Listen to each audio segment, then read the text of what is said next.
till you play them for people. And, you know, his experience was nearly all coffee house, you know, up till he got to Nashville. And, you know, so it was all about writing a song when he started writing them and playing them for audiences. And then he got there, and all of a sudden he was writing songs, and people were saying, oh, you got it, somebody's got it on hold, and they might record it. I think he always found that experience frustrating to the day that he died, when it got right down to it, you know, being in that position there. He was kind of all about going out and playing. Yeah. Well, you know, you would know this, Steve, that, you know, that thing about, he would say, you know, the songs aren't finished until you play them in front of an audience, and which is really true, but we would have gone, you know, these songs aren't finished until we play them for Susanna. Susanna. Yeah. Absolutely. Which when you got her blessing, then it's like you could look somebody in the eye and sing a song. Yeah. Know? Yeah, and which is a lot of that stuff's in this record that you've made, you know, just the whole idea of that in that moment in time. I guess we're all making these records. I made a record that was just about the musical moment when I made the decision to move from Texas, when it looked like the coolest thing in the world was happening there, and I decided to move to Nashville. And there's a lot of reasons for that, you know. I've always said also the weather was too good, the girls were too pretty, and the dope is too cheap, and I'd never get anything done there, so I went to Nashville. So it's got to know it was raining all the time, and people were, you know, like sitting around in a room we had no place to play. There was two places, Bishop's Pub and the Villager, pretty much it, and then a writer's night at the Exit Inn that if you knew somebody, you could get on maybe once or twice a year. Yeah, the whole thing was to get a slot at the Exit Inn. Yeah. You know. I got mine finally because a guy just muscled me in, you know, it was my first. I didn't get mine until I came through town with Emmy Lou. Really? Yeah. Holy shit.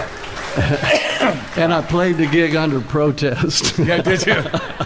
Yeah, he could be hard to argue with. No, man, you know what? It's like, back then I used a thumb pick. You know, over the years writing songs, I just didn't put the thumb pick on. I just started playing with my fingers. Right. But, you know, the hot band was, you know, was Emery Gordy and James Burton and Glenn Hardin were playing with Elvis then, and then playing with Emmy's band. And so Emmy was booked at the Exit Inn, and Elvis had a gig that night, so we had to scrap together a band. So Emmy said, well, Rodney, you're going to have to play bass. And I said, with a thumb pick? Yeah, right. So I played that show with a thumb pick, and, you know, basically I played all the songs like I was playing rhythm guitar on a bass, you know, just drumming it. Punk rock bass. And then, you know, this is, you know, Nashville, so you had to walk through the crowd, you know, to get backstage. Or was there even a backstage? I don't remember. Well, there was a little house in the back. You could walk either through the front, or you could go through the kitchen out the back door, and there was a little house out in the back of a little gravel parking lot. Was the backstage at the exit? There was somebody standing in the doorway, and, you know, as I passed, and he said, hey, man, you play pretty good, but you need to work on your shuffles. And I said, man, I'm a folk guitar player with this thumb pick. I deserve more. That band played shuffles, no doubt about it. It was a pretty amazing band to be a part of, you know, the hot band, because you were headed out to be a member of that band, you know, just as I got there. And, you know, the two records that people were listening to when I got there to live, I came in November of 74, and then in this 75, two records came out. Emmy's first record, well, for the first major label record, Pieces of the Sky, and Blood on the Tracks. And those were the two records. And that Dylan record coming along when it did was sort of a huge deal. I think a lot of us, this group of post-Christopherson, you know, therefore post-Bob Dylan songwriters in Nashville, we're getting told that we're doing everything wrong and that we need to change the way we're going to do things if we're going to be successful. And we wanted to be successful, you know, we didn't want to have to get jobs. So it was becoming crucial. And it would be like, but I think it just sort of Dylan coming out with a record that fucking strong, we all kind of remembered, oh yeah, this is why we do this. Yeah, it's a big deal, that record. Yeah, you know, and also, you know, hearing Townes play, you know, Pancho and Lefty the first time upstairs at Amy Martin's place. Remember that carriage house he had? I remember the first time I heard Townes play Pancho and Lefty, it was up there. You know, and he would always come through Nashville, you know, and his thing, he'd be kicking heroin, you know, as that's why Susanna used to say, he's pulling up. Yeah. Then and everybody would wait around in the yard in lawn chairs, and like a vigil waiting for Townes to get up, waiting for him to get up and come down and play some new songs. And I'll tell you what, probably a lot of great ideas for songs came about while people were songwriters were. I remember Dave Loggins, and we would all sit around out there and wait for Townes to come down and have discussions and play little pieces of songs, and I think some really good songs were born out of waiting on Townes to come down. Yeah, that's the way. I mean, when I was in Houston, like during most of the period that Rodney's talking about, and essentially there were people in Colorado and people in Houston and people in Nashville that spent 2/3 of their lives waiting for Townes to come back around from one of these places that he, in his migratory path, because he literally did not live anywhere for 8 years. And he had a half interest in a horse, and he used to pick him up and ride him across the mountain to Crested, to Crested Butte from Aspen. Bronco Newcomb's family had that stable there. Yeah. And he just, that was I was 17, that was the coolest thing I had ever heard of. And I'm 63, and I still think it's the coolest thing I've ever heard of. And it's, that whole deal, he was just didn't, that was what happened with me, how I ended up in Nashville. I followed Townes around Texas but then he would disappear, and I finally figured out that he wasn't ever going to light anywhere, and I could see him several places around the planet, so I went on to Nashville, and I met God immediately. That makes me think of something Bobby Bear said about George Jones. He said, now George Jones goes around, plays a gig, and there's a bunch of drunks that want to get drunk with George that night. And then they all go home and sleep it off, and George had to go to the next town, and it was a fresh set of drunks that want to get drunk with George Jones. And he said, George didn't have a chance, Yeah, but a lot of being itinerant is not wearing out your welcome. Steve, I got a question that I've told. This is based on a story that Guy told me, and I've always wanted to ask you about. And so since how we're in public, okay, this will be good.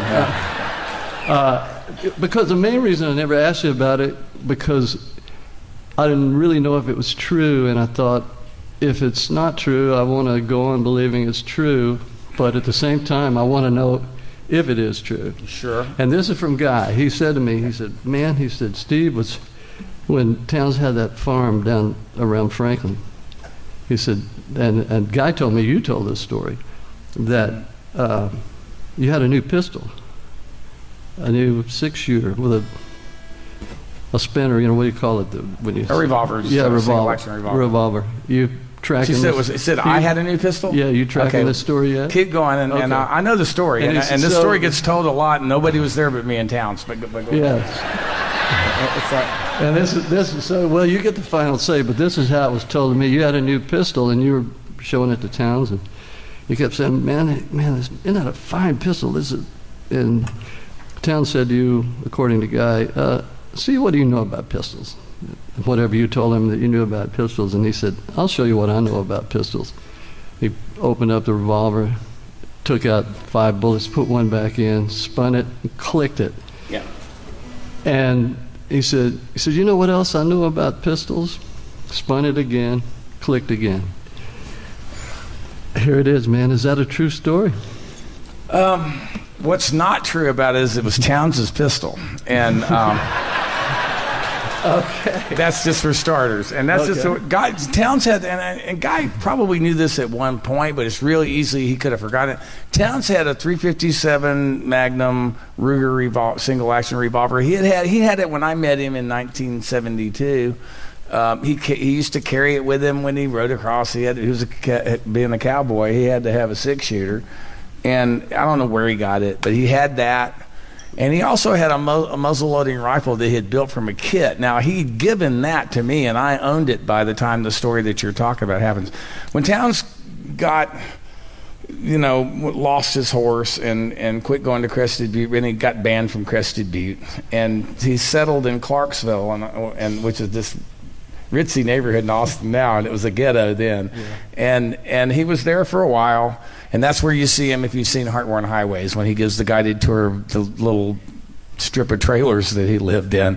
And he Then finally, he came on to Nashville, and he needed a place to live. I had a cabin that I rented for about $50 a month, and I had gone through a divorce and was with the craziest girl in Tennessee, and we got married in the Metro Airport bar and took off to Mexico and gave Townes the trailer.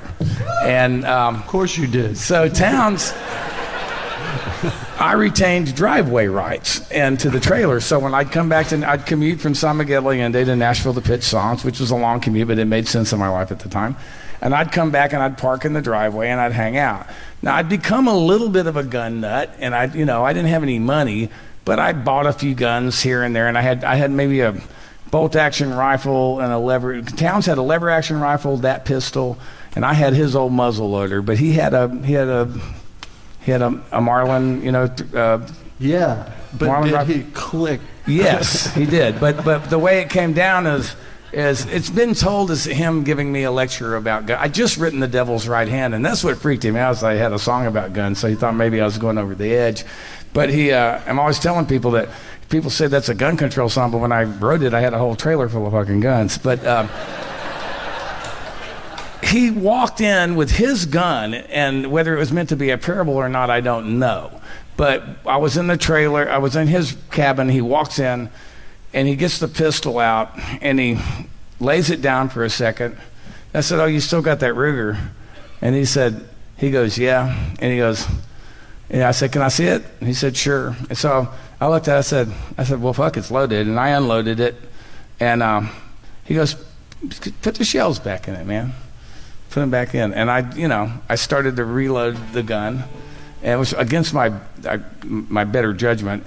And I start handing it back to him, and he takes it, and he just shucks all of the shells out of it at one time, just chut, chut, chut, chut, chut, cowboy thing. He did it pretty well. It was pretty good, because the cylinder doesn't come out. You have to do them one at a time. And then he picked one up. He didn't say a word. He just put it in it. He goes, "Man, things are getting really hard, and it's probably about time for me to move on anyway." And he spun the fucking cylinder, and he put it to his head, and he pulled the trigger. And I was like, "Okay, what do I do now?" And he's closer to me than you, but not quite close enough for me. And I'm just trying to figure out what Are you thinking you're next? No, I'm thinking that I'm going to get charged with it if I try to get the gun and it goes off. That's what I'm thinking. I'm trying to keep from hurting anybody, and I get a dilemma. I'm getting ready to reach for it, and he does it. He spins it a second time, and he did spin it again. It would have been worse if he'd pulled the trigger without spinning it. Well, yeah, that's way lower odds. But he pulled it again, and the clack was the loudest fucking thing you've ever heard in your life. And then he sort of dropped it down and started to run his mouth about something again. And I got him by the wrist, and I took the gun away from him, and I unloaded it, and I kicked his ass. And then, then Cindy came home, and I'd gone back down to my trailer, and Cindy came home and kicked my ass because I kicked Townes' ass. She kept his throat. She was like, Townes lied to her, told her that I was up there playing with the gun, and she left out the whole Russian roulette thing. Just said I kicked his ass, and left out the other part of it. Thank you for telling me that story. So it's essentially true, but it wasn't my gun. Yeah. Whoa. Okay. Cool. So now this is your radio show. Do you have another one in you? Something else you want to play before? Yeah. Well, we talk about Susanna. I wrote this song when Susanna died. I was, Susanna, her agoraphobia just, went warp speed on steroids after Townes died. Literally, you could go back to that night we were on the Austin city limits. Right. From that point on, she was done, and I'd go visit her, and I would sit in my chair up out in the outer room there from her bedroom. She'd lie in her bed, and I would sit there where I could see her, and I'd say, "If you want to talk to me, you're going to have to get out of that bed and come in here and sit down and talk to me." And she'd give me that look like, "I'll wear you down, buddy." And sure enough, I'd wind up dragging the chair in there and sitting and talking to her. Yeah. But I loved her, and I was really angry when she passed away. I was angry at, that she quit. And so I knew I would write a song about her, for her, because of it. And I thought about some pretty picture, but that wasn't the truth about how I loved her and how I felt. So I wrote this.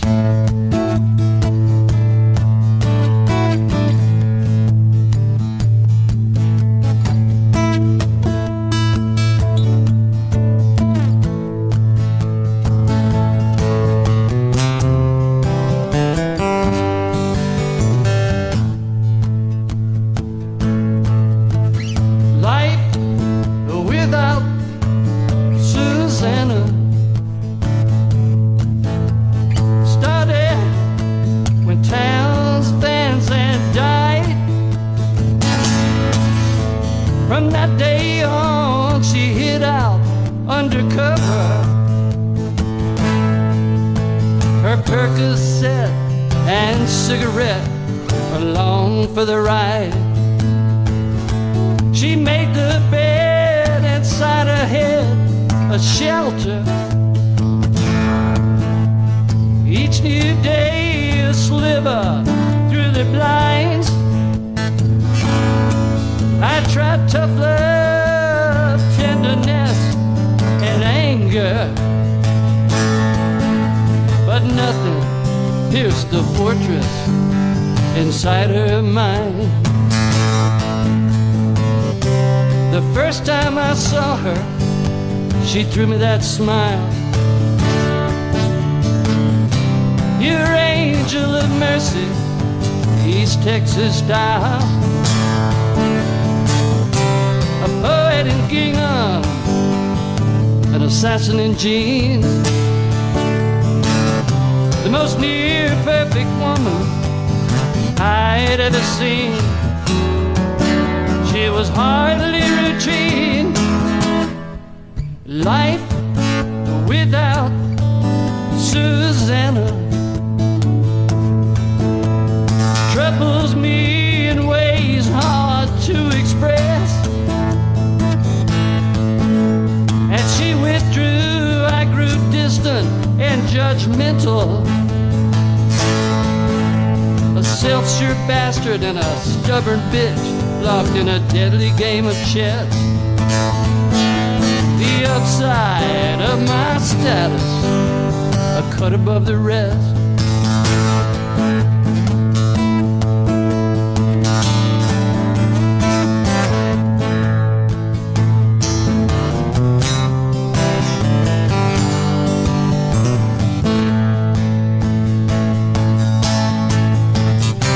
The last time I saw her was close to the end.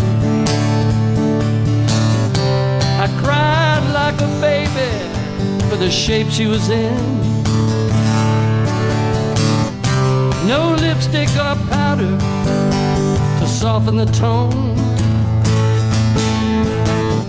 The most worthy opponent I'd ever known was already gone. Life without Susanna is something that we all have to face. So welcome to the world that we don't know it. A big blue knuckleball, free floating somewhere out in space, where life without Susanna is no man's saving grace. This is life without Susanna, and I can't find my place.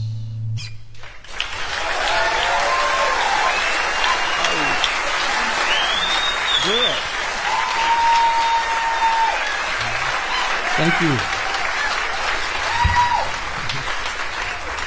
Yeah, I think the thing that we were talking about Susanna was like, we learned a lot about songwriting from Guy and Townes and all those people, but I think all of us, including Guy himself, learned to carry ourselves as artists from Susanna, and that's which is essential. She was, and sometimes I think that looking back at it, of course, hindsight is more than 20/20. Sometimes is that maybe if she had just hadn't, she started painting a little bit just before she got too sick to do anything. But if she kept painting all that time, I think she would have been better off, because I always felt like messing around. She wrote really great songs and had hits when we didn't.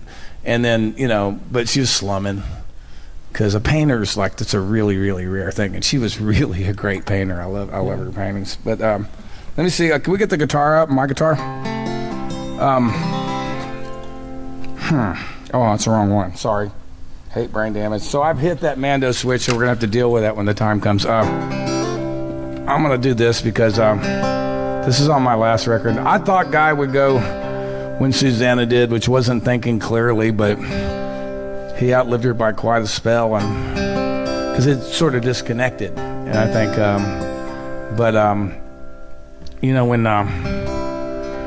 when Guy, he's too stubborn, for his own good, and too tough for his own good sometimes. And he was sick a long time.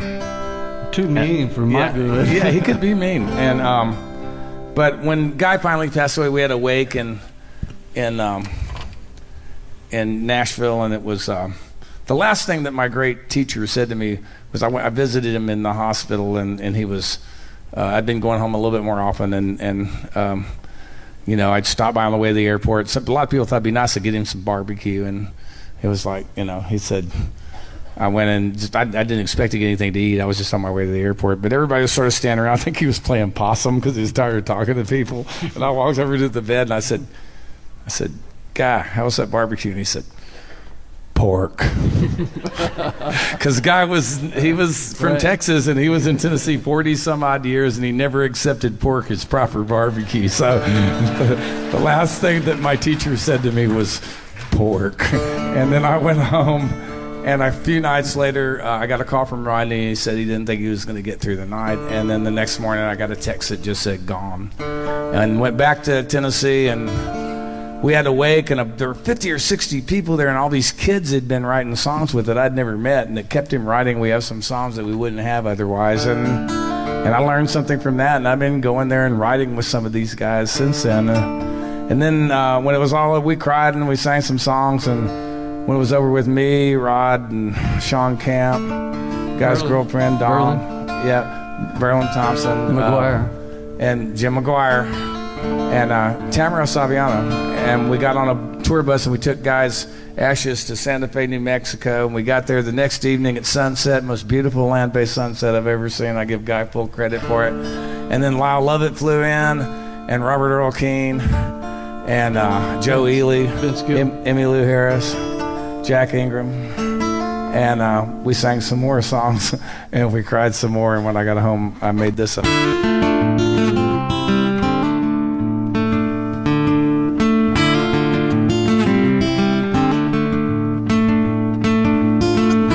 Michelangelo,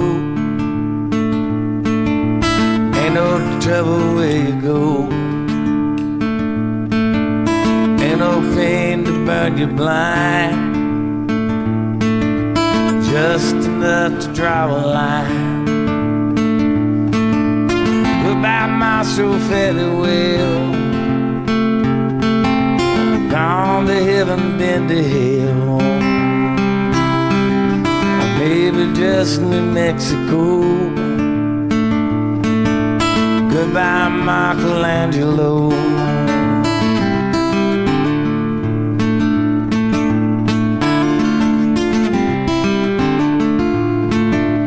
So long, my captain, adios. Sail upon the sea of ghosts, chase a white whale to the end, bring the story back again. I'm bound to follow you someday. You have always shown the way, so we knew where we had to go. Goodbye, Michelangelo.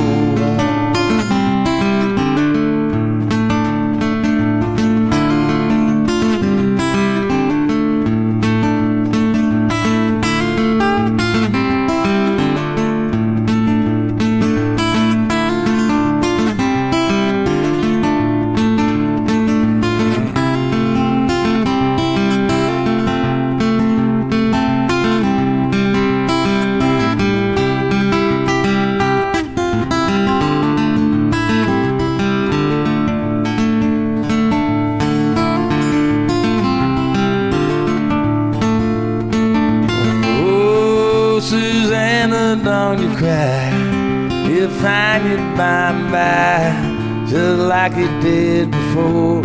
Ain't forever, rest is goodbye till it comes my time. I won't have to travel blind. Taught me everything I know. Goodbye, Michelangelo.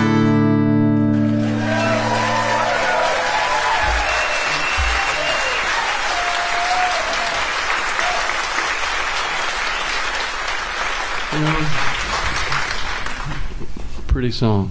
Good song. You know what? We should, for your audience, we should talk a little about, we saw the Beatles. Yeah. The same show. Yeah, we have all these sort of parallels that we discovered. I'd been to Houston before I got here. We have totally different experiences of Telephone Road and both have songs about it. And but they're both real, just happened at different points in time. Yeah.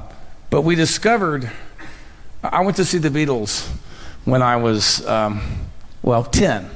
And I didn't, chronology gets a little fuzzy after a while, and especially in certain decades. And I was, I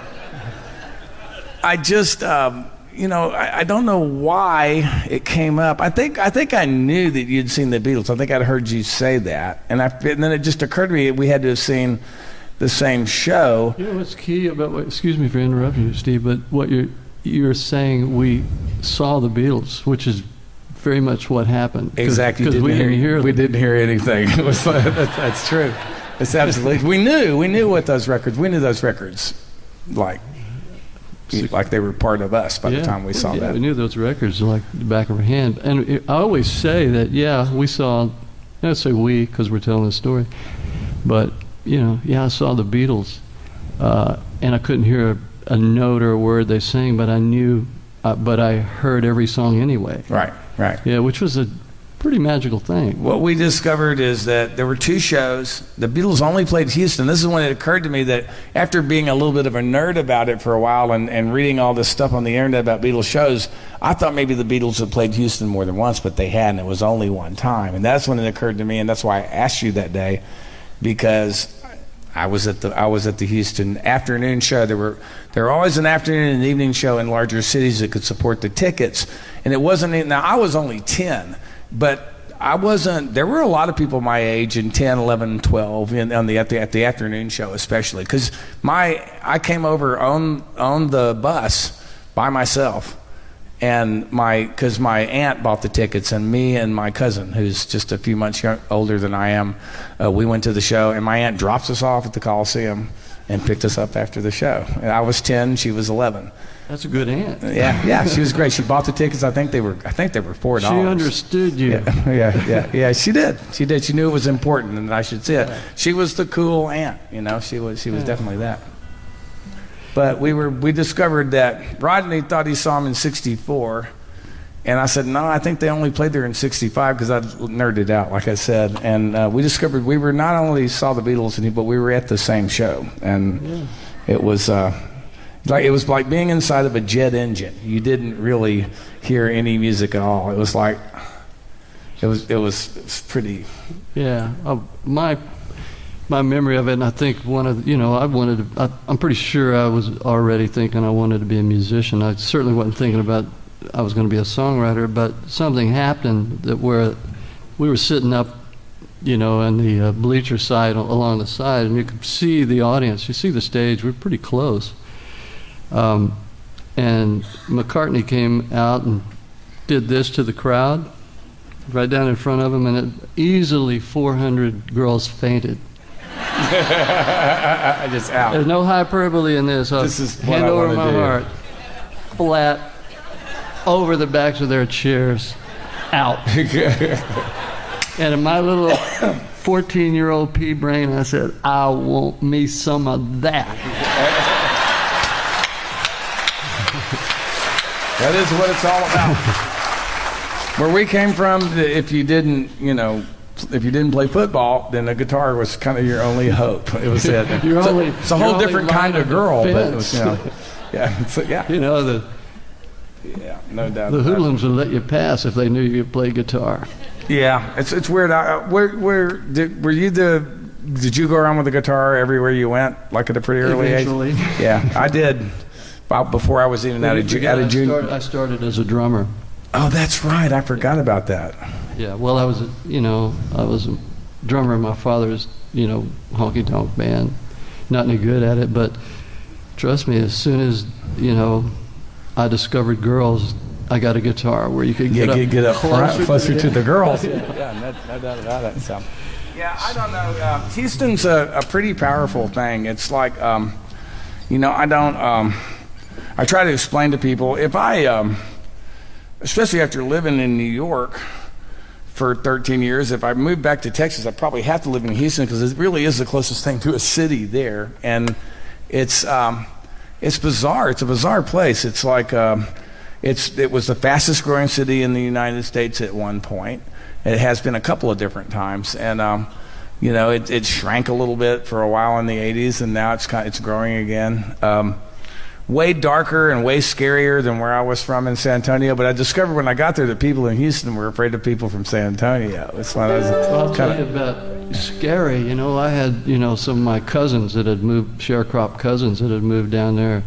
They would say, "Yeah," and at the time, Houston, in the '60s, late '50s through probably '66, Houston was, quote unquote, the murder capital of the world. Yeah. And my newly minted cousins down there, they would say, "Yeah, we live in Houston now, man. It's the murder capital of the world." That's like Belfast when you used to go there and go to the Europa Hotel and say, "Welcome to the most bombed hotel in Europe." Yeah. Like it was. Europe, I know that. Yeah. Well, we're going to do.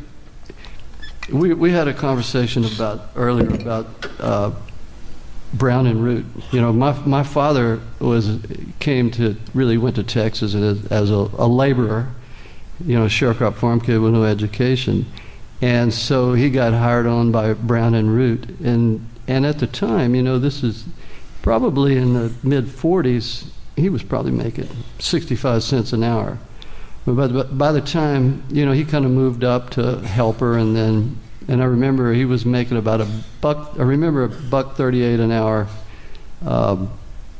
as a carpenter's helper. And I remember him when I started as a carpenter's helper in 1972, the first time I did it, it was still only $1.60 an hour was minimum wage, and that's what you got. Yeah. So it didn't move very much for a long time. Well, but there was a big jump from carpenter's helper to carpenter because if you were a carpenter, you would bump up to $3 an hour. Yeah. And it's like, for my father, $3 an hour was finally pulling chin up over the chinning bar. Right. It's like, so I got the idea, or, I don't even think there was an idea for this song. It's just, being my father's son, this song just kind of oozed out of me at some particular point back in the probably 1975, I guess, somewhere in there. I remember hearing you and B. Spears do it, and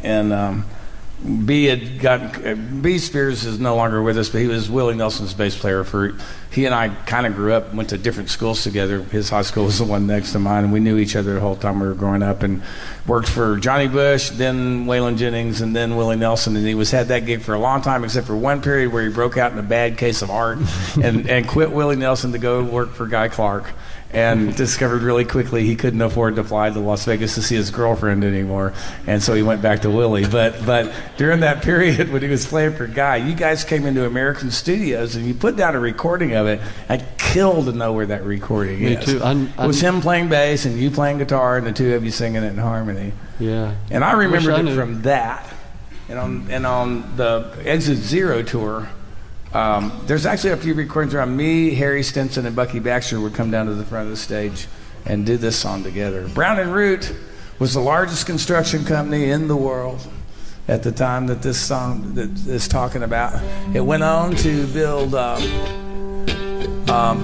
they were about oil field infrastructure originally and pipelines, but then they built all of the infrastructure for the Vietnam War. And then later on, they were bought by a company called Halliburton, and they're still kind of doing that.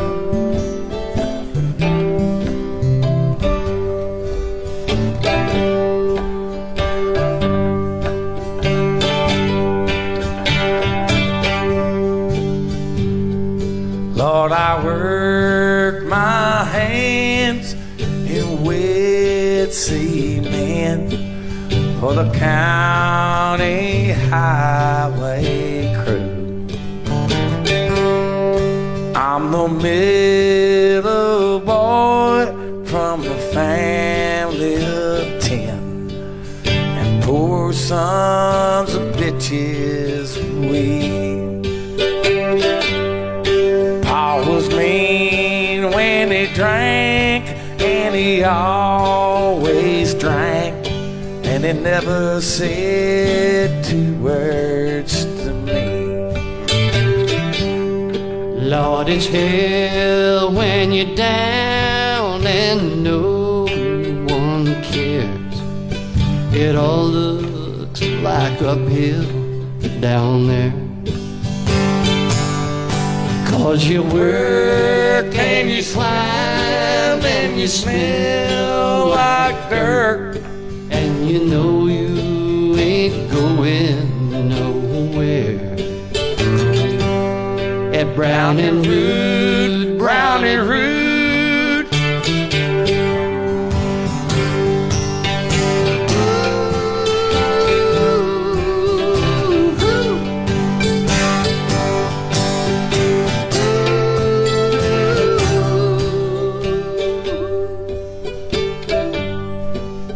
The rain would come and the roof would leak, and the gas company would cut off the heat.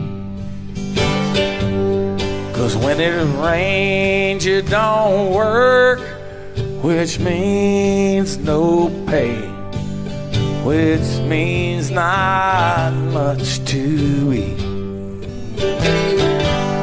There's just too many ways to get beat. At Brown and Root, Brown and Root.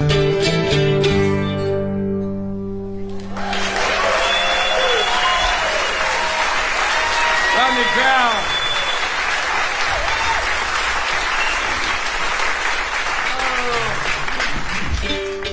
Room for one more? Can we go Sure, out on a song? absolutely. Take it out of here. I think there's a fella here that asked me on the deck if I would play this song, and you're in it, Steve. I don't know if you heard this song, but you're in it. I think I have. And you know, we've been talking a lot about Nashville, early 70s. I had a dog named Banjo and a girl named Muffin. I just blew in from Texas. I didn't know nothing. I found my way around this town with a friend I'd made named Guy, who loved Susanna, and so did I. There's this rundown shack on Ackland Avenue that I shared with Skinny Dennis and a poet named of Richard Dobson, who had a novel he would never finish. That's when Johnny Rodriguez and David Only and Steve Earle first came through, and every other guitar bum whose name I never knew. This was old school Nashville, Harlan Howard, Bob MacDill, Tom T. Hall, go drink your fill and blow us all away.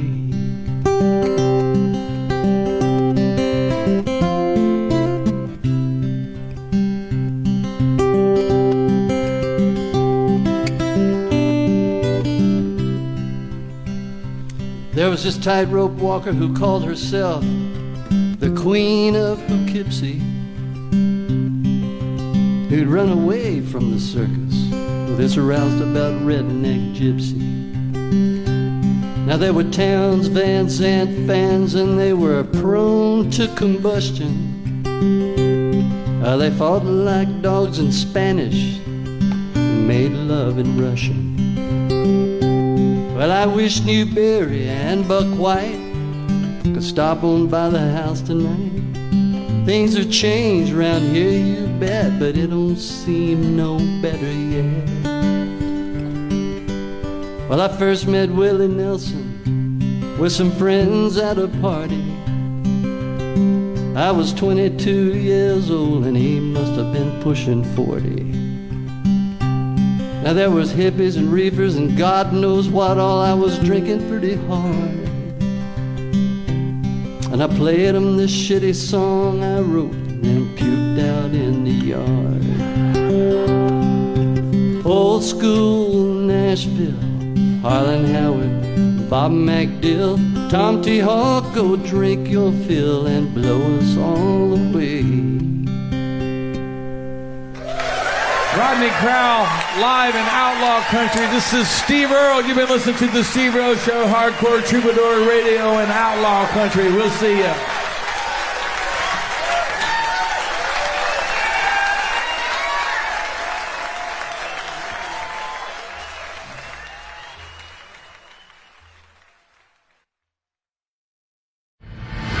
Shout Bama Lama down in Alabama. Mojo Dixon here. Hey y'all, Elizabeth Cook. Oh my God, I just found my favorite lip balm. I'm obsessed. You know, just the whole idea of that in that moment in time. I guess we're all making these records. I made a record that was just about the musical moment when I made the decision to move from Texas, when it looked like the coolest thing in the world was happening there, and I decided to move to Nashville. And there's a lot of reasons for that. You know, I've always said it's also the weather was too good, the girls were too pretty, and the dope is too cheap, and I'd never get anything done there, so I went to Nashville. So it's got to know it was raining all the time, and people were, you know, like sitting around in a room we had no place to play. There was two places, Bishop's Pub and the Villager, pretty much it, and then a writer's night at the Exit Inn that if you knew somebody, you could get on maybe once or twice a year. Yeah, the whole thing was to get a slot at the Exit Inn. Yeah. You know, I got mine finally because a guy just muscled me in. You know, it's my first. I didn't get mine until I came through town with Emmy Lou. Really? Yeah. Holy shit! I came in November of '74, and then in this '75, two records came out. Emmy's first record, well, the first major label record, "Pieces of the Sky," and "Blood on the Tracks." And those were the two records. And that Dylan record coming along when it did was sort of a huge deal. I think a lot of us, this group of post-Christopherson, you know, therefore post-Bob Dylan songwriters in Nashville, we're getting told that we're doing everything wrong and that we need to change the way we're going to do things if we're going to be successful. And we wanted to be successful, you know, we didn't want to have to get jobs. So it was becoming crucial. And it would be like, but I think it just sort of Dylan coming out with a record that fucking strong, we all kind of remembered, oh yeah, this is why we do this. Yeah, it's a big deal, that record. Yeah, you know, and also, you know, until you play them for people, and you know, his experience was nearly all coffee house, you know, up till he got to Nashville, and you know, so it was all about writing a song when he started writing them and playing them for audiences, and then he got there, and all of a sudden he was writing songs and people were saying, oh, somebody's got it on hold and they might record it. I think he always found that experience frustrating to the day that he died when it got right down to it, you know, being in that position there. He was kind of all about going out and playing. Yeah. Well, you know, you would know that, Steve, that, you know, that thing about, he would say, you know, songs aren't finished until you play them in front of an audience, and which is really true, but we would have gone, you know, these songs aren't finished until we play them for Susanna. Yeah, absolutely. Which when you got her blessing, then it's like you could look somebody in the eye and sing a song. Yeah, and which is a lot of that stuff's in this record that you've made. And I played the gig under protest. Yeah, did you? Yeah, he could be hard to argue with. No, man, you know what? It's like back then I used a thumb pick. You know, over the years writing songs, I just didn't put the thumb pick on. I just started playing with my fingers. Right. But you know, the hot band was was Emery Gordy and James Burton and Glenn Hardin were playing with Elvis then, and then playing with Emmy's band, and so Emmy was booked at the Exit Inn, and Elvis had a gig that night, so we had to scrap together a band. So Emmy said, well, Rodney, you're going to have to play bass. And I said, with a thumb pick? Right. So I played that show with a thumb pick, and you know, basically I played all the songs like I was playing rhythm guitar on a bass, you know, just drumming it. Punk rock bass. And then, there you go. this is, Nashville. So you had to walk through the crowd, to get backstage. Or was there even a backstage? I don't remember. Well, there was a little house in the back. You could walk either through the front or you could go through the kitchen out the back door. And there was a little house out in the back of a little gravel parking lot. Was the backstage at the exit? There was somebody standing in the doorway, and as I passed, and he said, "Hey, man, you play pretty good, but you need to work on your shuffles." And I said, "Man, I'm a folk guitar player with this thumb pick. I deserve more." That band played shuffles, no doubt about it. It was a pretty amazing band to be a part of, the Hot Band, because you were headed out to be a member of that band, just as I got there. And, the two records that people were listening to when I got there to live,